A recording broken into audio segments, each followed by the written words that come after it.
The weather report. Well, all I'm going to say is it's been raining off and on all day today, and I think it's supposed to rain into tomorrow, and so I think the day after we're going to have sunlight for at least a few days, and then it's going to start up raining again. So one of these days, someone's going to decide that we have enough water. Well, you know, in California, we'll never have enough water, but I think we need to let the grounds dry up a little bit. Trees are falling over, and it's just it's turning out to be a big mess. All right, let's get it over to Dennis, and then on to Lisa, W6DQ, and the group WA6JKN. All right, Kevin, thank you. WA6JKN and the group W6DQ here with Dennis out here in Inyokern. And, yeah, we're getting that same weather out here. And, John, there's been 12 atmospheric rivers, not 10, 12. That's a bunch. Man, oh, man, this is number 12. And, yeah, we've had our share of snow and rain here in the high desert. We usually don't get much of that stuff, but this time, yeah, we've been getting a lot of it. This is highly unusual. But, oh, that's interesting. I'm not putting out that much power. What the heck's going on here? Hello, testing. There we go. That's more like it. Oh, well. Yeah, John, you sound good. You got a great signal up here. You're 30 over. It's one of the louder signals. But, yeah, and it's raining. I'm hearing the rain right now. It's crashing against the window here, one of the windows here in the ham shack. So, yeah, we're getting plenty of it. 0.6 of an inch today so far. Okay. Over to Lisa, KF6QNG in the group, W6DQ. Okay, thank you, Dennis, and thank you, Dave, for taking the early lift. Yeah, it just started pouring again, so anyway, be careful driving home because their main street and Brown Road is very prone to flooding when it rains this much. So anyway, just kind of drive down the middle of the street for a ways to try to avoid, obviously, if no other cars are on the road. Anyway, looking forward to the round table this evening, so I won't hold it. It goes to back to Dave. So WJ6W from KF6QNG. Okay, Lisa, thank you very much. Yeah, you guys are coming in just fine down here tonight. And let's see, yeah, the weather situation, we've had many problems here with it, with all the rain, and over 30, well, it's going to be about 35 inches at least for the season after this. And we had a couple leaks in our flat roof, but I got those repaired. And then our main phone line went out. It started getting noisy, and then all of a sudden it was gone completely, and I put in a trouble report, and they couldn't fix it for 2 weeks. It was out for 2 weeks. Fortunately, we had other methods like cell phones, but anyway, it was out for 2 weeks, and the guy came, and he said, yeah, they had crews in from all over, I think Texas and all over. They just had horrible problems with all the water getting in the lines. All our utilities are underground here, and I'm finding out that's great for the first 50, 60 years. But then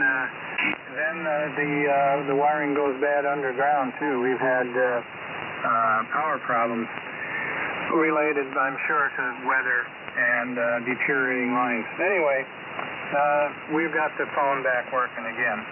Okay, let me see if there's anyone else who wants to get on the list for the Vintage Sideband Roundtable at 7 o'clock. Come now. Well, we had a spurt of activity at the beginning, but trailed off here a little bit. So let's pick up 4 more here for a little bit of roundtable chat. Mike, W7MS, you're next, and then turn it to N6WHK, Phil. Phil, turn it to WA9JIB, Bob, hi to you, and then to Larry, W6WUH, and then back to me. W7MS, Mike, go ahead. This is WJ6W. Well, thanks, Dave. WJ6W, W7MS, Mike in Reno, as always. And currently 34 degrees, light snow through the day, but with longer hours of daylight, and the Earth's warming.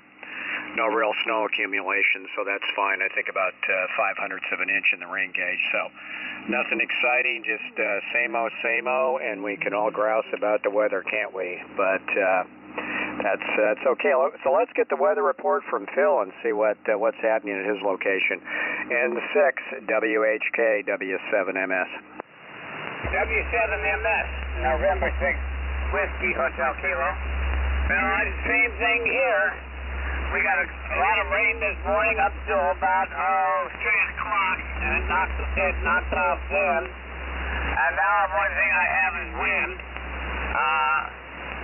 It's varying speed. I've seen it up to 15 miles an hour. It kind of worried me with my 2 towers up there. I don't want any damage. Too hard to get up and get it fixed. So with that, let's turn over to the other end of California. WA9JIB, N6WHK. N6WHK, and the group, it's WA9JIB. Well, I don't know if I'm at any end of California. I'm sort of not quite the middle. Anyway, Bob here, La Cañada, where it was warm and sunny today and just a beautiful day.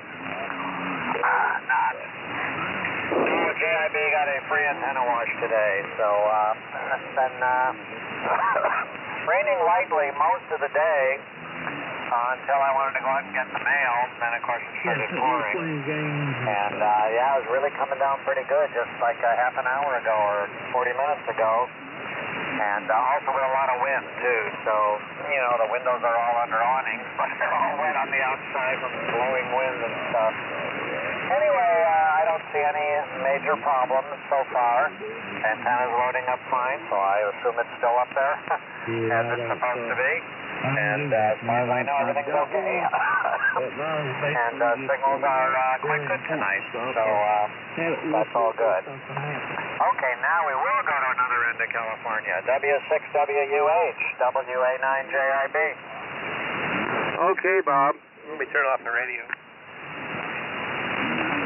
FM radio talking to me. WA9JIB in the group. W6WUH, where it is been raining all day today, and going to rain through the night. We were supposed to get 3/4 of an inch of rain, but my guess is we'll get double that. I think we're supposed to get a break tomorrow. Winds aren't supposed to be too high. I think maybe they'll go to 15 miles an hour tonight. That's no big deal around here, where we can see 50 or 60 in the treetops in a big storm. Yeah, Pineapple Express, one after another. There you go. Thanks for taking it, Dave. Back to you. WJ6W, W6WUH. Okay, Larry. Yeah, good copy down here. Doing okay.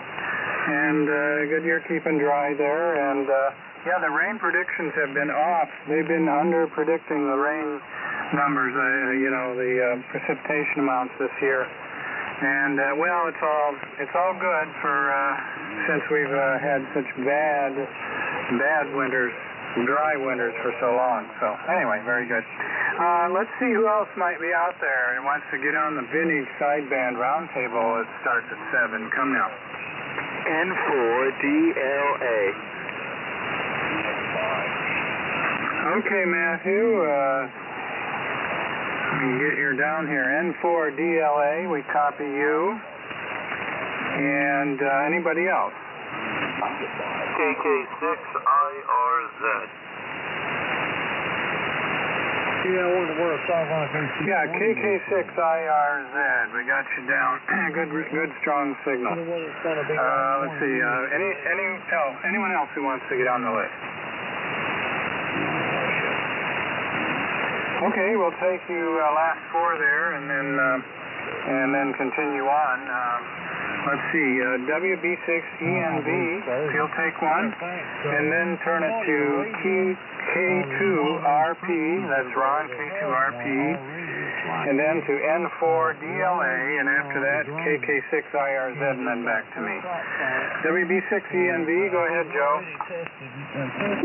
Okay, this is WB6ENB, and we're here in Lakewood, down near Long Beach. and drying out right now. We're real close to the San Gabriel River, if you can call it a river. Darn near up to the top today, probably maybe 4 or 5 feet from the top. No cars or refrigerators floating down the river this time, and no bodies.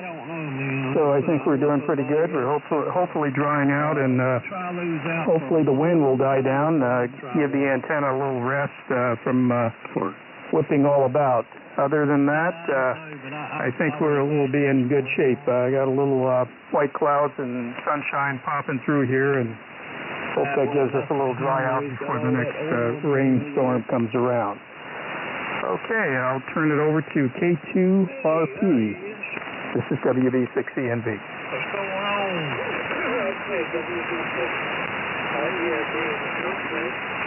Get everything done? I pushed through. Everybody helped us. I'll bet you're tired. Pushed it up in one hand. What you do, Chuck? Deliver that bucket for your friend? Okay.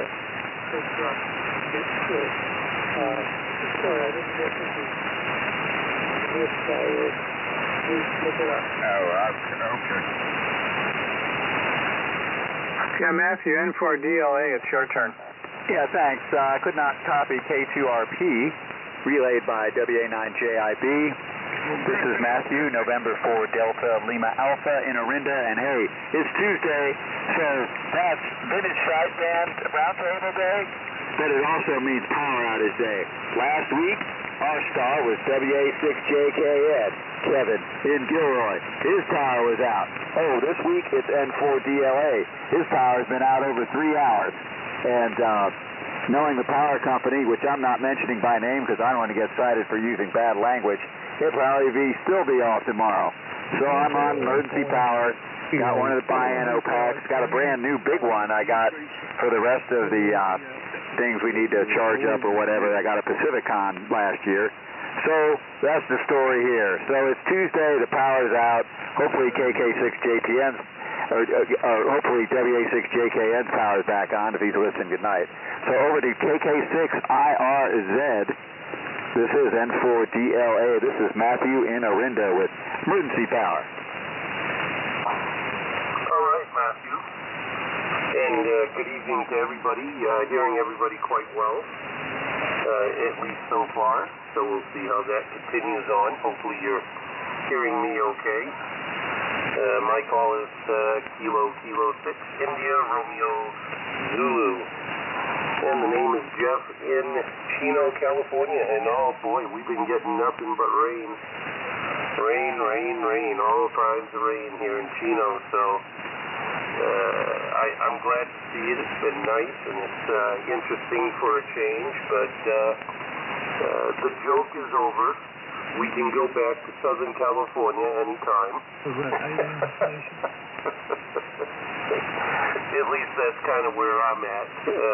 Been doing a bunch of work here around the shack and just listening in, so I'll keep it going. I guess it goes back to net control. So go ahead and take it away, and I'll just be hanging here listening for the vintage sideband net that I guess will be starting up here in a little bit.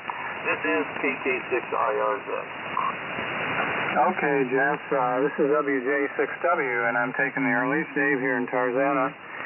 And Matthew N4DLA, I think you said your power's only been out 3 hours. Well, you're lucky. My neighbor who's down the street and on the top of the list here tonight, John, I think he said it was out 28 hours a few weeks ago after a big storm. And we're us being a block apart, you'd think my power would be off, but it wasn't. So that's pretty interesting. The wiring of the power in this neighborhood is kind of weird. Okay, any more stations who would like to get on the Vintage Sideband Roundtable early list? Come now. K6 Little Green Light. Good evening, Dave. Okay, Skip, we got you. Anybody else? Okay, nothing heard. Let's see if Mark is around yet, how the conditions are out into Arizona. NU6X, Mark, are you out there and can you copy? Over. Let's see, 444. Hopefully not too much rain in my antenna. Yeah, you're quite strong. You're 20 over S9 days. Yeah, okay, Mark, you're about 10 over. So I think you'll be in good shape for the net tonight. You're saying you have some water in your line? That's what I'm checking. We've had rain for the last 24 hours and quite a bit of it. And we had some major storm while we were gone into Japan. Major snow when we were gone to Japan a couple of weeks ago. So who knows what's working? But so far SWR is okay, and I haven't burned up my amplifier, so I should be all right. Okay, very good. Yeah, well, on my KWM2 you're 10 over, and on my ICOM rig you're 20 over. So I don't know which one to believe, but you're doing fine over here. We have the list so far isn't that long, but I wonder if you want to take the list and get started, or what? Go ahead. That's your call. I'll start whenever you're ready for me to start. Yeah, okay. We're almost 5 minutes too, so why don't I give you the list, and then you can get started. I can't stay tonight. I've got a bug out here, but anyway, I wish you the best on the roundtable tonight. So if I guess you're ready, and I'll start reading you the list. Okay, fire away. Okay, number one is my neighbor. He's a block away and pretty new to the group here. AC6LB, Alpha Charlie 6. He goes by Lima Beans. That's John. And next is WA6JKN, Kevin. After that is W6DQ, Dennis. And after Dennis, it's KF6QNG. Am I going too fast? No, but this is QND. I just want to make sure I get her call corrected here. Go ahead. Yeah, QNG is in George. KF6QNG, that's Lisa. And next we have W7MS, Mike. W7MS. And then N6WHK, Phil. After that, WA9JIB, Bob. And following Bob, it's W6WUH, Larry. After W6WUH, it's WB6ENV, that's Echo November Victor. That's Joe. And then we have K2RP, Ron. And after K2RP, it's N4DLA, Matthew, N4DLA.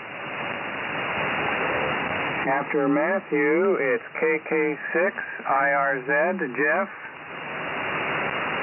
KK6IRZ. And then finally we have Skip, K6LGL. How'd you copy, Mark? Go ahead. Who's that K2RP character? I don't know. He must be a young'un. He's a young'un. And I see that he's going to be he's going to start doing hosting duties here shortly. So glad to hear that. Okay, I think I have it all. With no questions, and I'll see if there's any other check-ins, and then I'll get things kicked off. This is NU6X in beautiful Sedona, Arizona, to the Vintage Sidebound Roundtable. Any other check-ins for now? November 6th, Alpha Foxtrot. N6AF, can you remind me of the name? Sure, the name is Chuck. Call me Rainy Chuck. Rainy, over. Well, Chuck, we're all pretty wet everywhere. You know, you guys in California keep on sending us storms out here in Arizona, and we have enough water now. So will you keep some of those storms? I'll try to, but we apparently have a liberal amount of rain available. Over. I see. So, Chuck, what's the QTH? Redwood City, Emerald Hills, Redwood City. Okay, excellent. excellent up there in northern California. So you're seeing even more rain than those in the south and us out in Arizona. So very good. Okay, anybody else before I start the roundtable? This is NU6X. Okay, nothing heard. Okay, so there's a preamble, but I don't know where it is. I've got a new computer in line here, and I don't even know if I have it downloaded. And I think just about everybody has heard the preamble. I don't know, somewhere around 200 or 300 or 400 times, I bet. So I'm not going to read it in if I had to. So with that, I'm going to talk a little bit about the question of the evening is. So what I'm looking for is your oldest single sideband transmitter. Whether you currently own it or you previously owned it, I want to hear about your oldest vintage sideband SSB, not AM, not VHF, but HF single sideband transmitter. And then you give us a few facts about it. Obviously the model number, maybe the year it was built. Is it a phasing rig? Is it a filter rig? If it's a filter rig, how did they develop the filter? What frequency and what kind of crystals or what method did they use? And then maybe what the PA tube is, without getting into a lot of detail. And so those are the kinds of things we would not want to know about your oldest SSB transmitter that you have or have had or have owned. So let's see, is there anything else that I should add to that? This is NU6X. Okay, nothing that I can think of. I'm still putting out powers. I haven't blown up my amplifier yet, so I guess my coax isn't full of water. Okay, so we're going to pick up the first four on this question. By the way, I'm Mark, NU6X. I live in Sedona, Arizona. Moved out here from California about almost 30 years ago. And sorry, I like to come and visit Southern California, both north and south, but I'm never moving back. So with that, let's grab the first four people. Alpha Charlie 6, Lima Bravo, John. If you would send it off to, I think it's Kevin, KA6JKN, WA6JKN. And then my good friend Dennis, W6DQ. And Dennis, I'm going to remind you, only one of your oldest single sideband transmitters, not every one that you've owned. We'd be here until next week. And then to then to Lisa, a KF6QNG, and then Lisa sent it back to me. So, John, AC6LB, let's hear what you have to say. This is NU6X. Okay, really good. NU6X. In the group, Alpha Charlie 6, Lima Beans. Well, my oldest transmitter here they're twins. I have two Galaxy GT550s. And the reason why I had two was back in the 70s, I used to work split on 40 meters, talking to South Africa, and so I had two of those. My neighbor, Ted, K6TED, always called them my Driftomatics. It's a hybrid rig, has some transistors, but tubes. And boy, you threw me a big thumper tonight. What are the finals? It's been so long. I wanted to gravitate towards 6146s, but I might be lying. I don't actually recall, but anyway, there were two really cool little rigs, and I still have them. I keep them polished up and looking at them. I haven't used them in many years, but so that was my first venture into single sideband. So a lot of people going around, a lot of good signals, a bunch of 20 overs and 15 overs and on and on and on there. So the band is looking pretty good. So without further ado, a lot of people going around the horn here. So a liberal rainfall, I guess means it's a drought. I think that's what that meant, but what do I know? Okay, over to you, Kevin. WA6JKN in Gilroy, Alpha Charlie 6, Lima Beans. Okay, thank you very much. This is WA6JK and Kevin and Gilroy, and this is an easy one because the first single sideband rig was the Central Electronics 100V, and I got to tell you just something real quick about that. I couldn't believe it. You didn't have to load it up. You didn't have to dip the plate. And I'm going, what is this? So I had to sit there as a student and have my father explain to me what was happening with broadband tuning, and I said, well, this is the cat's meow. Yeah, so anyway, 100V, and the rig I'm on tonight is KW Sugar 1 with the 75A4. The band is in fabulous shape. So back to you, WA6JKN. No, wait, Bob, tear my wooden steps up. Okay, let's send it off to Dennis, W6DQ. Go ahead, Dennis. All right, Mark, thank you. NU6X in the Vintage Single Sideband Roundtable, W6DQ here. Oh, tonight we're on the KWM 380 SM280 microphone, using the alpha amplifier out to our full wave 160 meter horizontal loop that's up about 50 feet, feeding that with a Palstar HF Auto Tuner, and it seems to be working real well. It's not being affected by the rain very much, and we're putting out plenty of power tonight, I guess. Now, I was just reading the meter wrong. Oh well. Anywho, okay, Mark. Yeah, you know me. Anyway, the oldest one I've got, and I still own it, actually I got two of them, is a Central Electronics 20A. The one particular one was restored by Nick Tusa, and I'm very, very proud of that radio. It's a beautiful radio. Got the 458 VFO to go with it and the MM2 multi-phase monitor. That is a phasing rig, 9 megacycles. 9 megacycles IF, and then mix. I can't remember what he uses for a mixer, but then that goes to a couple of 6AG7s, two 6AG7s. So it doesn't put out a lot of power. It's really just an exciter. And then that would be combined with Johnson Thunderbolt amplifier. So that would be the oldest sideband rig that I have. And I don't want to talk. I wanted to talk about the other one, but I'll save it till another time because it's kind of unusual, but it's not as old as the 20A. So there you go. I think you know what that is anyway. So thanks, Mark, for hosting the roundtable this evening, and thanks to Dave for taking the earlies. Signals are nice up here. Everybody sounds great. I'm going to send it over to Lisa.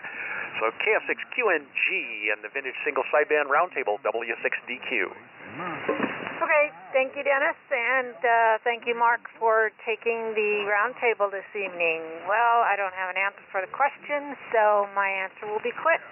I just wish everyone a good evening, and be safe out there, especially if traveling with the way the weather conditions are. So with that, let's see, it goes back to Mark. NU6X from KF6QNG. Okay, very good, Lisa. NU6X and the group. This is I'll get my mouth working. KF6QNG. This is NU6X for the Vintage Sideband Roundtable. So, Dennis, real quick, what are you guessing that the 20A came out in 1954, 53, 54, something like that? I make it as 1954. That's the date in the manual. The date in the manual is March of 54, so I'm guessing that's probably it. The 10A came out, what, in 51 or 52, something like that? W6DQ. Yeah, 52 or 53 was the 10A. No earlier than 52. And excellent. And let's see, the 100V was, a year or so after the 20A, so that must have been 1955, 56, something like that, do you think? I think the 100A was 1958, if I'm not mistaken, but that's just my guess, W6DQ. The 100V you're talking about? Yeah, I think the 100V might have been, maybe I'm thinking of the 200V as 58. I know it was later, but anyway, that's my guess, W6DQ. And if I remember right, the 100V has audio tubes, primarily 6550s or something like that. A pair of those, if I remember correctly. And the Galaxy GT550 was built both sold initially by Galaxy, and then it was under the High Gains label. And I think I know that has sweep tubes. I think the 6LB6s probably were in that. Were in the Galaxy, and that definitely was a filter radio. Where the 100V was an amazing phasing system that they had in the Central Electronics 100V. Okay. Well, let's see. We'll take the next 4, and then I'll get to mine. So let's see. Mike, W7MS. When you're done, send it to Phil. N6WHK, then to Bob, WA9JIB. I got that right, Bob, right? And then to Larry, W6WUH, and Larry sent it back to me. Go ahead and take it, Mike.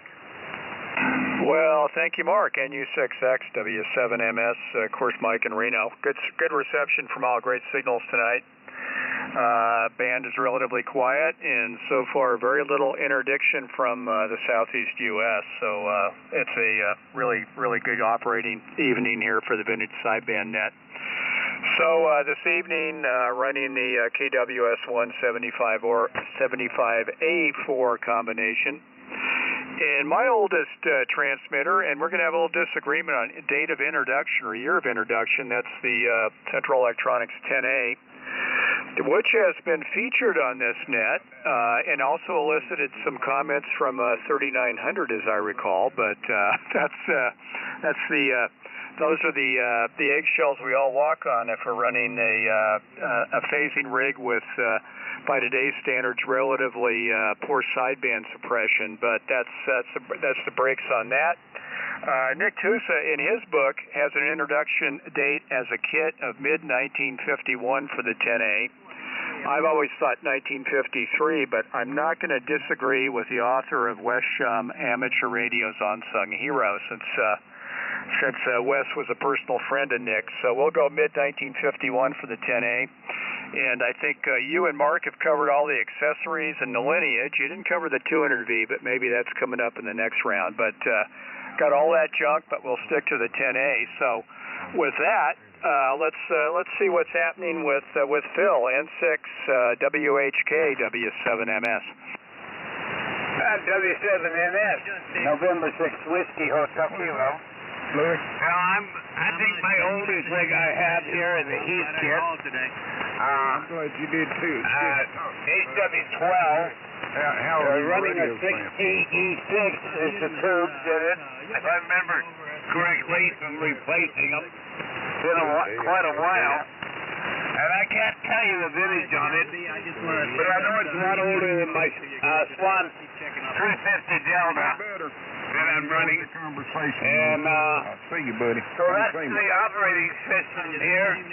Running a coaxial antenna, thanks to George, YEC type. And into a Maritron amplifier. Running about, about 300, 400 watts, somewhere in that area. The tubes are kind of weak in the Maritron. So with that, I'm going to pass it on up the coast a little ways.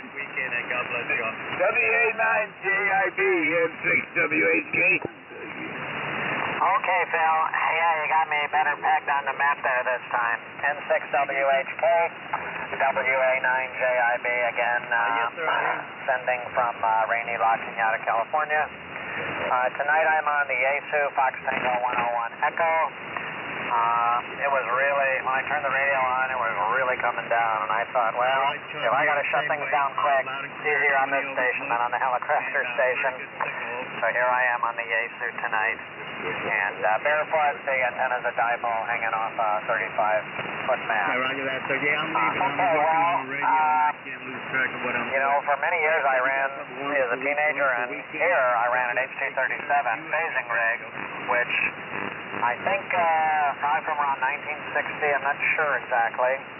But then a couple years ago I got the HT32B from Rocco, which I think is a little older. I think Halcrafters first came out with the 32 series, 32, 32A, 32B, and then for the budget-minded ham, came out with the 37 a little later. So I'm going to talk about the 32B tonight, which is of course a filter rig.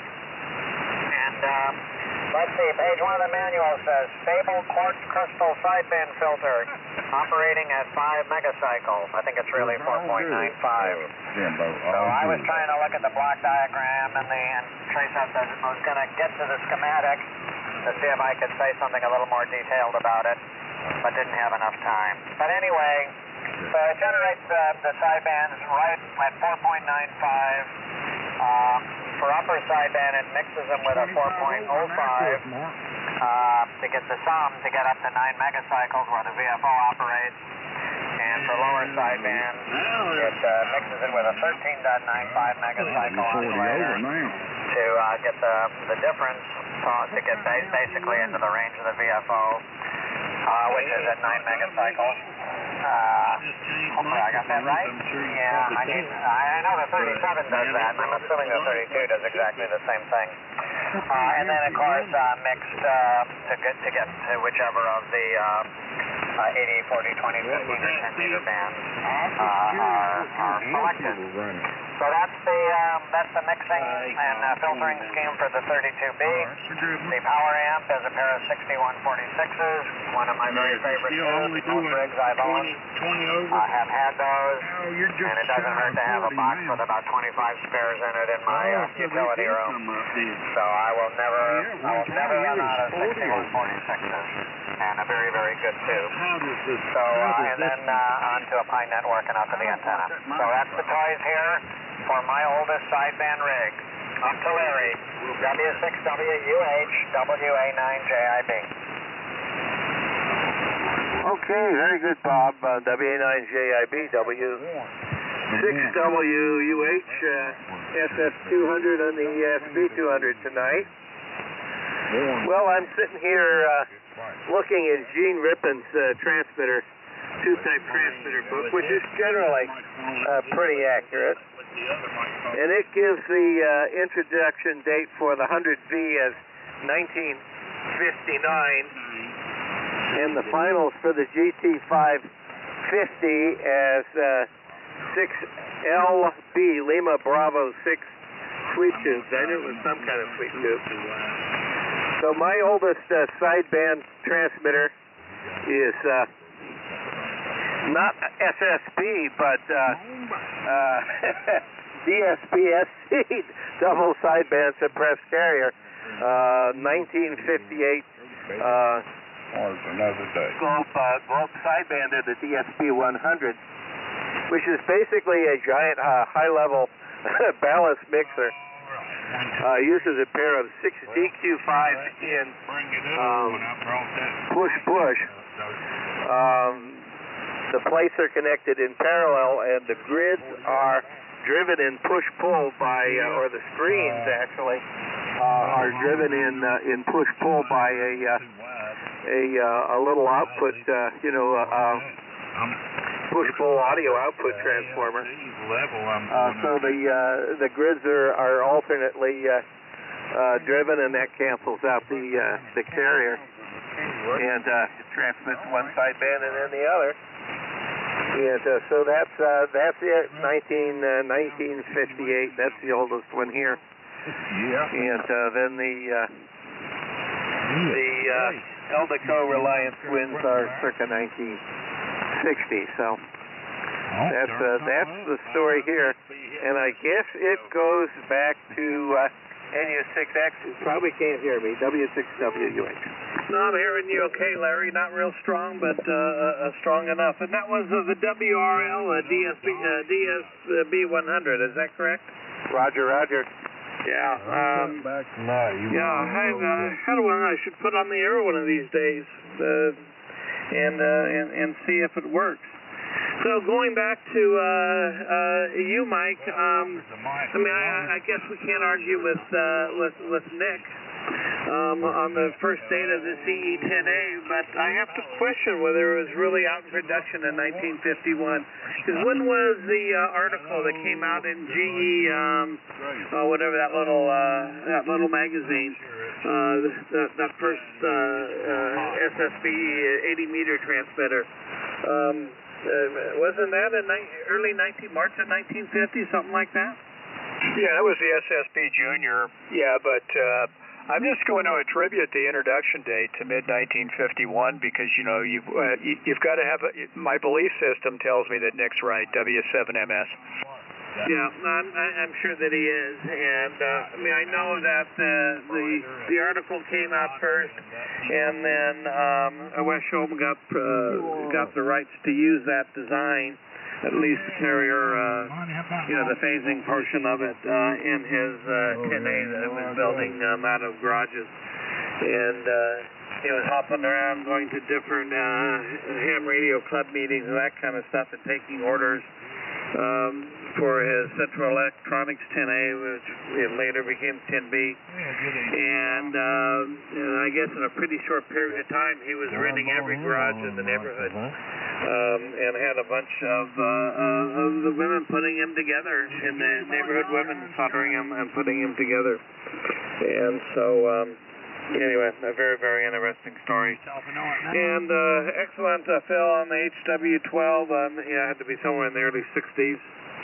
And I would think, Bob, that the HT37 came out before the HT32. Does anybody know that? I don't think so. I think the 37 was 60, 61. And, of course, there were three models of the 32, the 32, 32A, and 32B. So whether the B and the 37 overlapped, I'm guessing they were in production at the same time.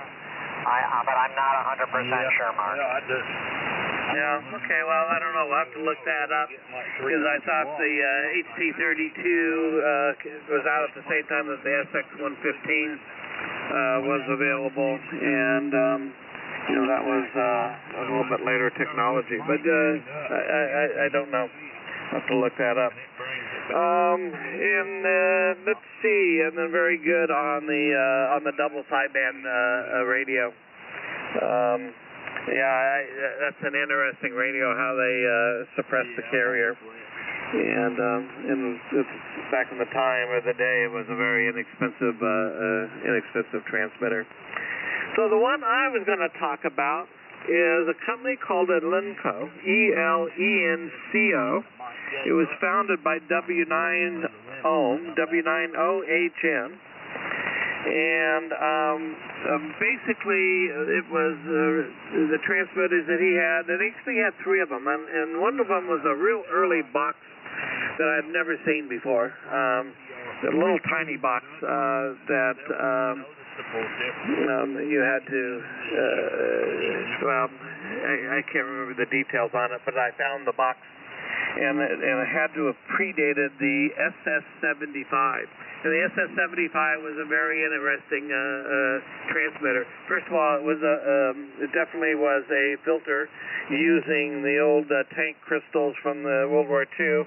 And I think the IF, or the filter frequency, was around 417 kilohertz, something around that if I remember right, below 455, around 417 kilohertz. And it used an 807, or you could even, if it was heavier duty or power supply, you could use a pair of 807s in the final, putting out 10 or 20 watts or something on that order. What's interesting about it is it also had the ability to, it had a VFO, 4 bands, it had 75 meters split up in 4 50 kilohertz bands, and so it was only an 80-meter transmitter, and it was advertised in early 1952, so I'm not sure when it actually came out, but it's in that same time frame as the 10A. But one of the interesting things is that it had a mixer set up so that you could mix it with the front end of an AM receiver. Let's say an AM receiver that didn't have a BFO,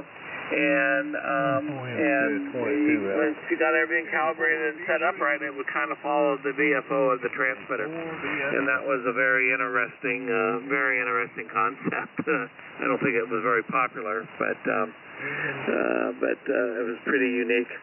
So anyway, that's the Lunco SS-75. And I've actually had it on this round table before, and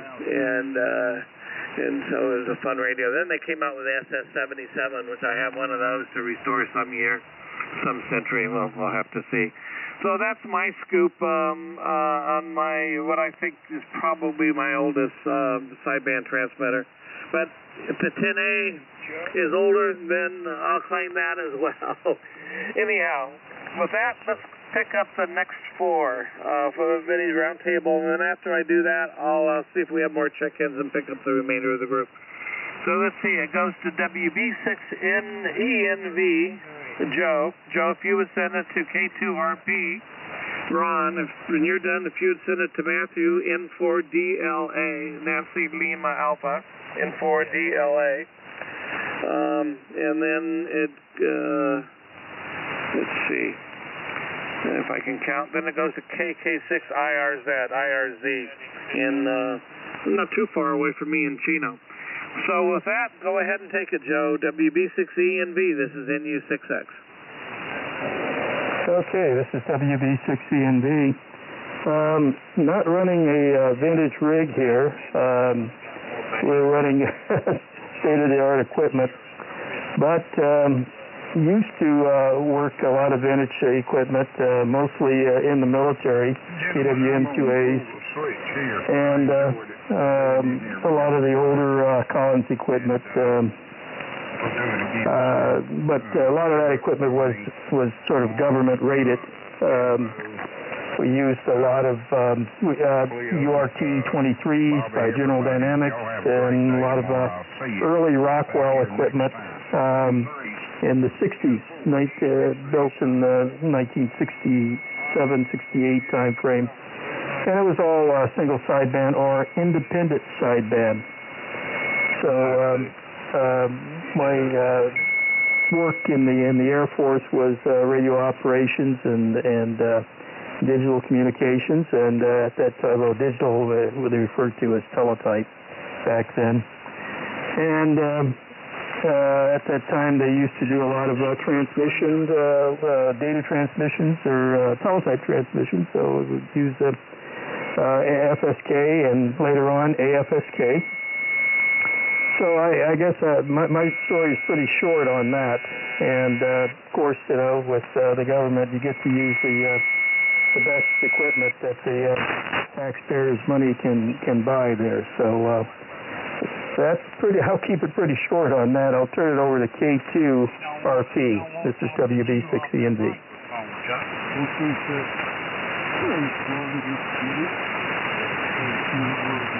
See, it goes to you, Ron, K2RP.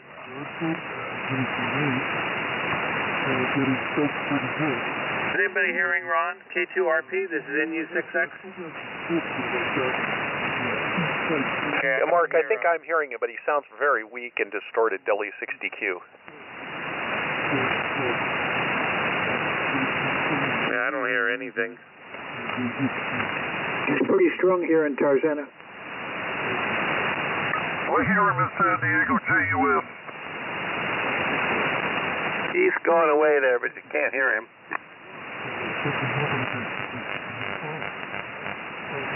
Yeah, I was hearing him before when he checked in, but I don't hear him at all. So is he still transmitting? Yeah, he's still transmitting. I'll tell you when he's done. Okay, thank you. Very distorted.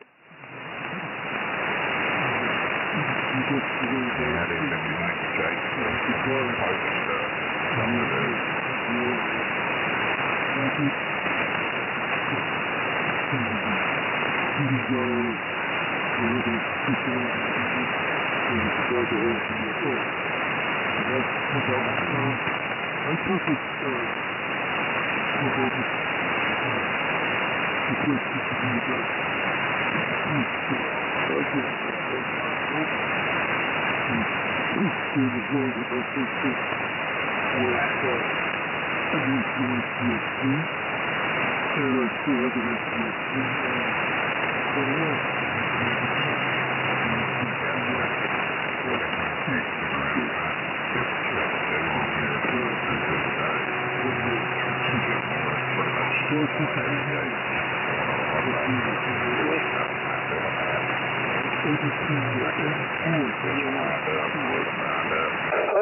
back to net control. He's done. It was very distorted. He was 10 over here, but distorted. This is Alpha Charlie 6, Lima Beans, back to NU6X.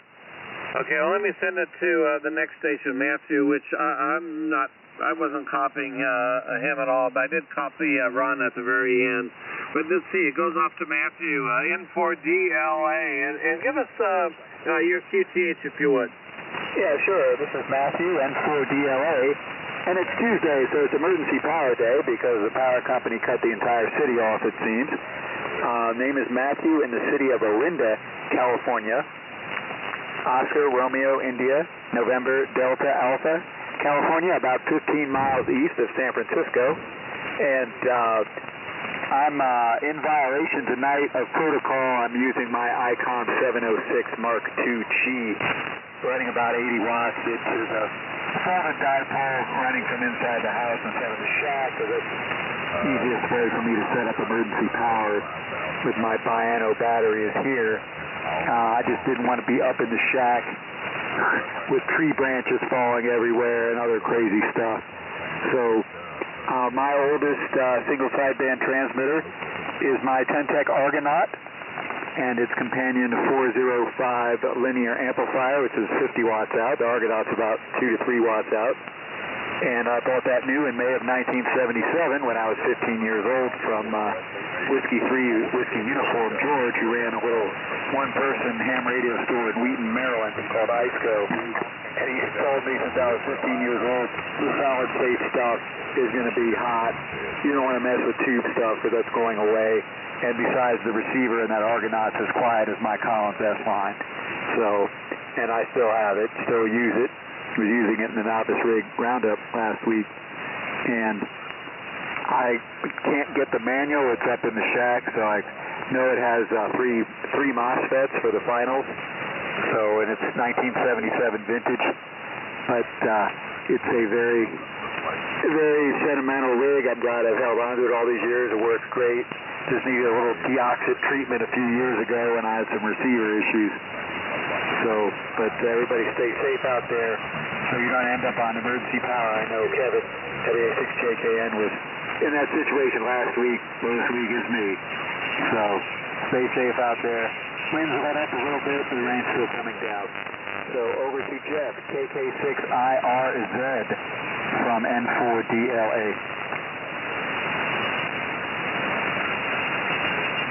Jeff, KK6IRZ, go ahead and take it.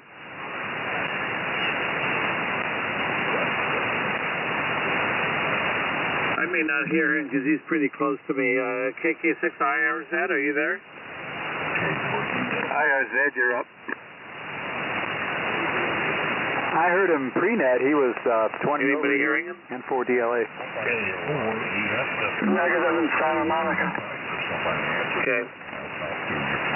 Okay, then what we'll do is we'll see if we have any more check-ins, and then we'll take the last few. So this is NU6X for the Vinny Sideband Roundtable.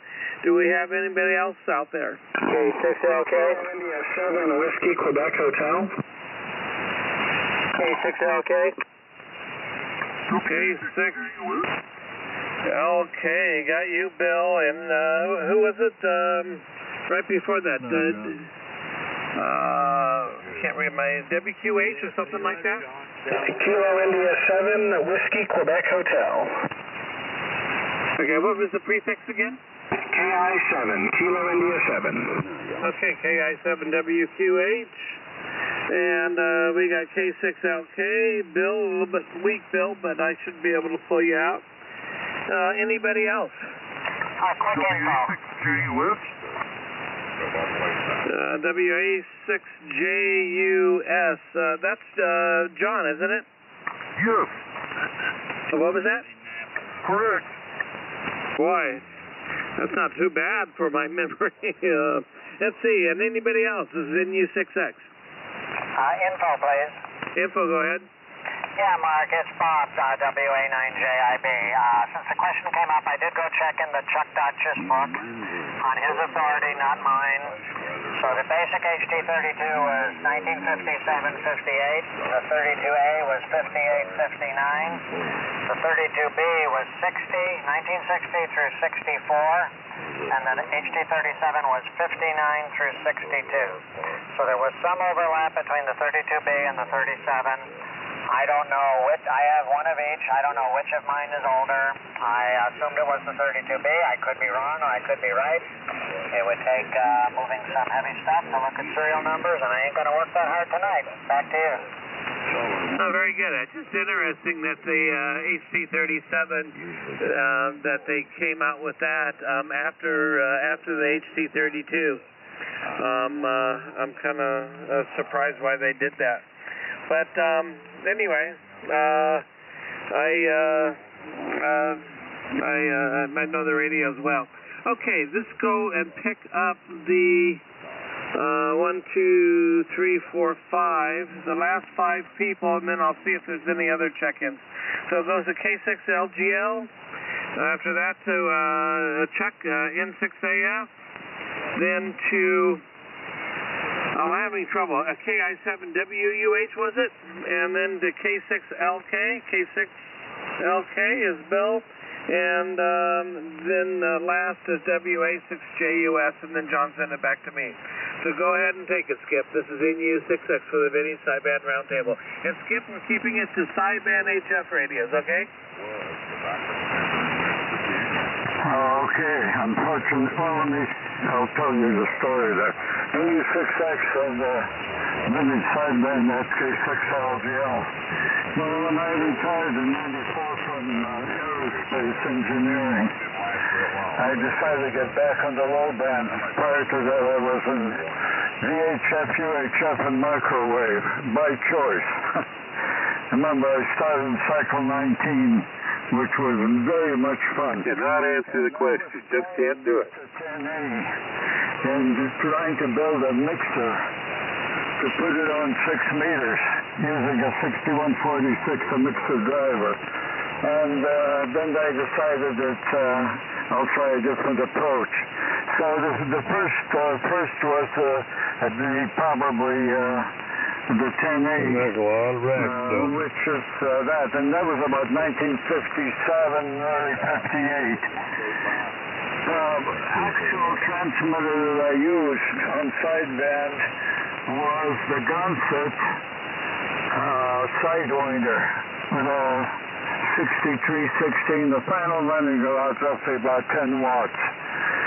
And used that extensively on 2 meter sideband. And this was back around those 67, 68, 69, somewhere in there. And then later it was changed to 271 alpha and others. As far as the oldest low band transmitter I have would probably be a choice between right now the Drake TL4, Swan probably 500 CX series, and then maybe a little later the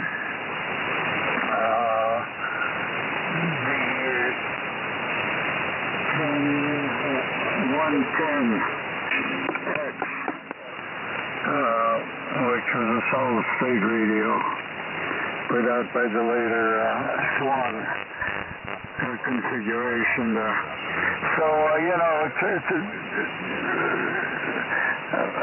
vintage is that, and currently I'm on the 902, which was the last of the series that started with the ST101, and the final one that's before they went all solid state, still had the 6146Bs in the final, and that's the one I'm on right now.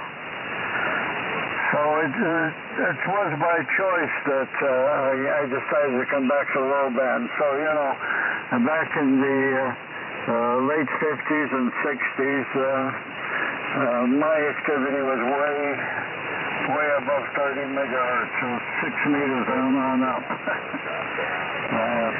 then they retired. They wanted to get back to where they started from, using mostly Arc 5.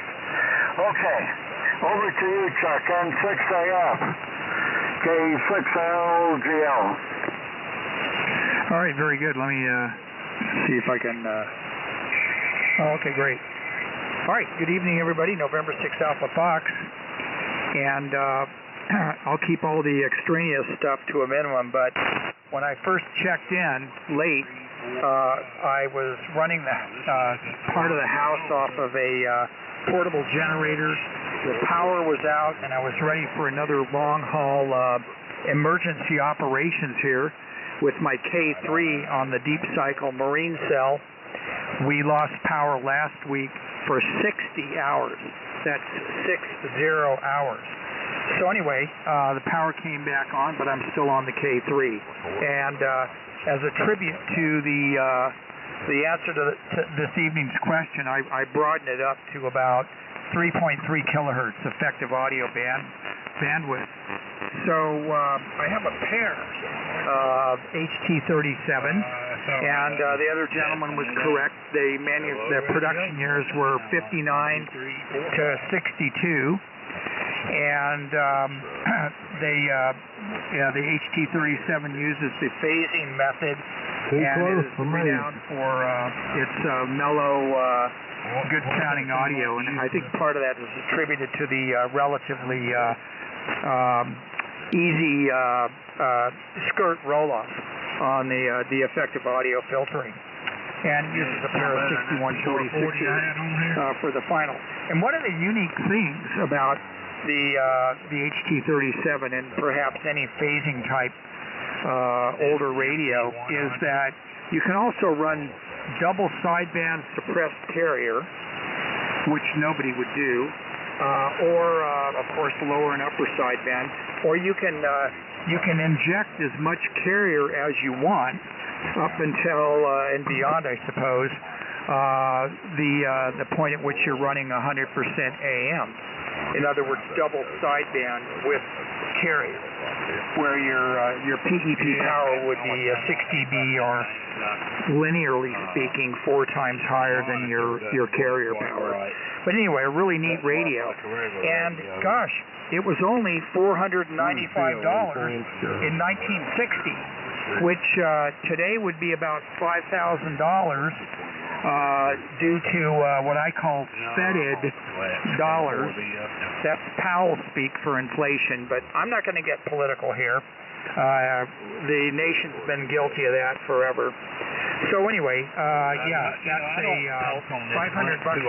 1960 was quite a bit of money. You either had to have a very understanding spouse, or somehow sneak it in the back door late at night. A lot more difficult than a 6-pack of beer, I might say. All right, over to Kyle, I think I have it right. KI7WUH from N6AF on the ancient Elecraft K3 tonight. Over to you, Kyle. So all I did was unplug that big This is KI7W2H. This is Dave here, actually Steve. I'm out here in Salome, Arizona, talking tonight on a Fox Tango 101 Zulu Delta Mark III with the optional digital external VFO, the ASU FV101DM, which is actually working, although the memories don't seem to hold after I turn it off, even though there are batteries in the container, so I got to figure out what's up with that. Going through a FLDX2000 amplifier, going into a long wire about 35 feet above the desert. Got a pretty good copy on everybody. Everyone seems to be coming in and making it out to Salome out here. A little rough. Some people a little rougher than others, but I can copy most people, it seems like. We're getting some weird weather today. We've got just a drizzling, cloudy rain the last couple days. Right as we thought that winter was finally over, we got another visit from her, so we're looking forward to that going away in the next couple of days. But yeah, I'm going to be setting up the rest of this station with, including the YR901 and the transmitter to have a full station. So anyway, I just turned around, heard you guys on there. Thought I would pop in and say hello. I'll go ahead and pass it over now to, I believe, Bill, K6LK. This is KI7WQH. My gain's too high. Yeah, okay. Yeah, might have the processor on there, Larry. K6LK and the group. And the oldest thing I have, which may not qualify as a transmitter, is a B&W 51 SD. That is it's an exciter for a Barker & Williamson 5100 Bravo, and it goes to 1957. A standalone transceiver that I have is dated to 1961, and it's a Swan SW175 made in Benson, Arizona. So it is an older vintage transceiver. So I'll give a little plug there for Skip's Swan net that he runs on Saturday. K6LGL will be in with his Swan net about this frequency. You know, Swans, they drift a little, so maybe we'll make it 3894 for that one. And that's about all I've got for this evening. I've been working on a Swan 260 over here. It's on the floor, and I know one of these guys over 60 wants it, so I guess that's who that that's the crowd that the old Swan transceivers appeal to. Anyway, I believe it goes to WA6JUS from K6LK, the Swan Junkie.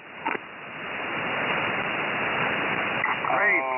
K6LK from WA6JUS. Real good. The John here in San Diego. The oldest rig that I have would have to be the Galaxy 300. The manual says 1962. You like this one better too, Cliff? And a friend who has a repair shop, he's putting it back in shape, and it's giving him a good, difficult run. When he finally finishes it, I may have to put it up for sale. Good deal. If anybody wants a historic, beautiful Galaxy 300, 80, 40, and 20 meter. It has 6 HF5 bands, the 6 HF5 finals, and it is definitely World Radio Lab model. And anyway, back to net. This is WA6JUS. Okay, very good, John. I'll check for more check-ins here just for a second. But let's see, Bill, you said the B&W, what was that, 51 SB, is that what you, was that the model? Yeah, QSL, Mark.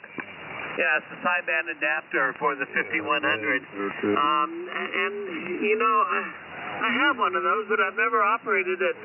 Is that phasing or crystal? Well, I think it was phasing, and yeah, Mark, I'm going to turn it into a transmitter. That's why I talked about it, but I haven't done it yet. You know, put a final and a digital synthesizer on it, and I'd probably be good to go over. No, it qualifies, you know, especially alongside the 5100. It's, you know, it definitely qualifies. And what was it, the Heathkit? They had, what was their sideband adapter that was phasing that matched up with the DX100? I'm SB10 or something like that, if I remember right, something like that. And I've done exactly that. I put my signal generator into it to give it a little bit of for exciter, and I got a whole 10 watts out of it, which would drive many of my amplifiers to full legal limit. So the other sideband adapter that was out was Johnson's, and if I remember right, that was a crystal filter as opposed to phasing radio. Does anybody have any information on that? You're right. Yeah, it went with the Valiant, I believe, Mark. I'm on 38. Yeah. Yeah, it's and if I remember right, it was a crystal phasing radio, which was a sideband adapter, which was a little bit different than what some of the other folks had done. Okay, and great on the Galaxy 300, especially a working Galaxy 300. And I'm going to go back for a question to Mike MS. Have you had your 10A on the roundtable? Absolutely, NU6X W7MS. Yes, I have. Yeah, I'd mentioned it in the response that, I had the 10A on this frequency probably 2 years ago, year and a half ago, and it inevitably elicited comments from our folks on 3900. Go ahead, Mark.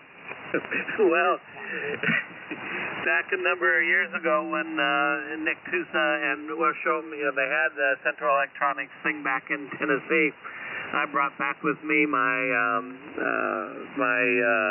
SSB Junior that I built from the original article, and I put it on. It was we were there on field day, and I put it on 75 meters for about 5 minutes into an amplifier that I can't remember whose amplifier it is, but I got lots of comments, as you can imagine, on that. Okay, very good on the 10A. I found one almost new in the box, and I put it on the air a couple different times. It took me a while to find the 10A. The 10Bs and the 20As were much easier to find, but that first one was a little tougher. Okay, do we have any other check-ins for the Vinny Sideband Roundtable? This is NU6X.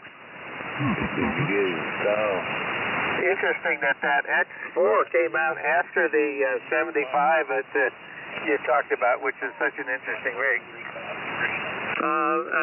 Repeat that again? That Alenco X4, the little box you said you'd never seen, actually came out later than the SS75. I think it was intended as a single frequency mobile rig.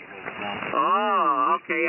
Now I remember what the model is on that. Yeah, it's well, I was amazed. I never even knew it existed. Never saw it advertised. So the SS75 came out first. Well, I don't imagine they sold very many of the SS75s. Other than the one that I have, I've heard of one other that the fellow in Texas who runs that net lost it in a fire at his home. But that's interesting that it was a later radio. Okay, any other comments before I award the Gold Cup? Comment? Go ahead, comment. This is KI7WQH again. I just realized that you were talking, or people were mentioning their oldest radios, and I thought you were talking about what radio you're on. I'm on my newest radio, which is the 101 Zulu Delta. The oldest radio I've got is actually the first transmitter Yaesu ever produced, which is the Yaesu FL20, which is a crystal controlled, or you can get an external VFO to run it, but it's the transmitter only. They never exported them to the States, but they were available in very limited quantities in Australia, and I picked up mine up in Tokyo. So that's my oldest radio. Well, that's a rare radio. I've never even known of the FL20. I can't remember the oldest Yaesu transmitter that I have, but it was definitely after the FL20. I have the original Kenwood transmitter and receiver, which was somewhere in the mid-60s, I think. I can't even remember what the model numbers are, but excellent. So yeah, that's a new piece of information, the FL20. You have to take a picture and send it out to us. There should be a picture on my QRZ page. Okay, well, I'll take a look. And what was the receiver they were matching it up to? Was it the FR50 or something like that? They didn't make a receiver at the time. What I have it matched up with is an FR100B, which looks pretty similar. I've got the FR100, FL100 twins. I've got also the FL50 twins, and then of course the 101 twins. And I pretty much have every radio Yaesu produced prior to 1980. Oh, fantastic. Okay. Well, is there any last-minute check-ins before I award the Gold Cup? This is NU6X. I'll just get on UPS. Yeah, I think that's coming from the East Coast. Okay, well, let's see. Let me get my glasses on and figure it out. Well, Steve, I'm going to award you the Gold Cup because the FL20 is just one that I've never heard of, and my guess is there's somewhere between your one and next to nothing after that exists in the U.S. Do you know of any others? I'm not aware of any. Not only have I never found another one in the United States, I've never even seen a picture of one. There's a guy in Australia that had a website with some schematics, but I think he's silent key now, and that's the only information I've been able to find on it anywhere on the internet. Oh, fantastic. So I'll look at your website to see a picture of it. So the FL20 gets the Gold Cup, and Mike, with your 10A, you get the Silver Cup. Do you have any comments? Well, thank you for second place. I think the FL20 is very appropriate because, heck, if I ever heard of it, so a great story from his station. But thank you, and thank you, Nick Tusa, for the mid-1951 entry date. And nice to hear you, Mark. It's been a while. Great signal. Nice to hear you back on the vintage sideband net as net control, NU6X W7MS. Yeah, John, K6KOI was getting on me that I needed to start taking on some of my commitments and duties, and in fact, he set out a list which, and then he informed me that the maintenance of the list or the web host is now back in my hands. But John's done a great job, and I think he's in New York or on his way to New York, so that's why we're not hearing John tonight. So excellent. Okay, well with that, I'm going to go ahead and shut the Vintage Sideband Roundtable down. 73s to everybody. Interesting discussion, and boy, the FL20. That's a new one, and certainly deserves the Gold Cup. So with that, I'm going to say 73s to everyone. This is NU6X in beautiful Sedona, Arizona, closing the Vintage Sideband Roundtable. I've got a